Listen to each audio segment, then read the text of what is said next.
Attention à ma tête, je suis malade. Par contre, pour tous ceux d'entre vous qui ont la banque qui appartient à ses clients, d'accord, à partir du moment où vous avez un crédit immobilier chez eux, vous devriez regarder vos conditions générales sur votre contrat. Hier, j'ai reçu un message en privé qui me dit « Est-ce que l'assureur a le droit de doubler ma franchise suite à mon arrêt maladie ?» Alors oui, malheureusement, à partir du moment où ton arrêt maladie ou ton invalidité est lié à des troubles psy ou à des troubles liés à ton dos, eh bien, sur ces contrats-là de cette banque-là, vous avez la condition soit d'être hospitalisé obligatoirement pendant 10 jours consécutifs, par exemple, sur l'exemple que je vais vous donner, mais ça, les jours, c'est pareil, en fonction de vos notices d'information, ça peut changer.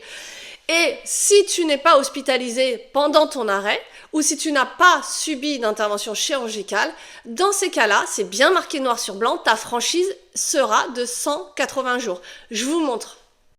La franchise appliquée est de 90 jours, sauf dans les cas suivants.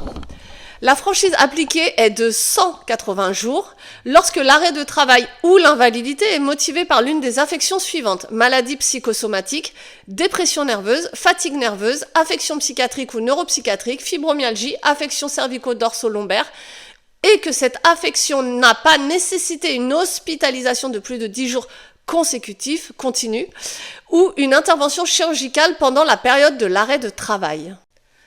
On ne peut pas être plus clair que ça, d'accord? Donc à partir du moment où c'est lié au dos ou au psy, soit vous êtes hospitalisé 10 jours sur cet exemple-là, c'est une des notices d'information, mais il y en a d'autres chez eux, ou eh bien ta franchise elle est doublée. Donc il faut que tu attendes minimum 6 mois pour que ton sinistre commence à être évalué par l'assureur, et ensuite, en fonction de la durée réelle, 7 mois, 8 mois, 12 mois, peu importe, dans ces cas-là, ils commenceront à indemniser. Et attention, chez eux, c'est de l'indemnitaire et du forfaitaire. J'en ai déjà beaucoup parlé sur ce compte. Donc vraiment, n'hésitez jamais à regarder et à poser des questions. Même si aujourd'hui, c'est peut-être pas forcément un langage très courant, ce qui est, j'en suis désolée, c'est pour ça que je fais aussi toutes ces vidéos, pour que vous puissiez apprendre les termes et comprendre ce que ça veut dire. Mais posez des questions. Bonjour, est-ce que je serai bien couverte ? Ah oui, mais comment ça se passe? Et les franchises, c'est quoi? Et si je suis pas hospitalisée? Est-ce que c'est ma profession? Est-ce que je suis en forfaitaire?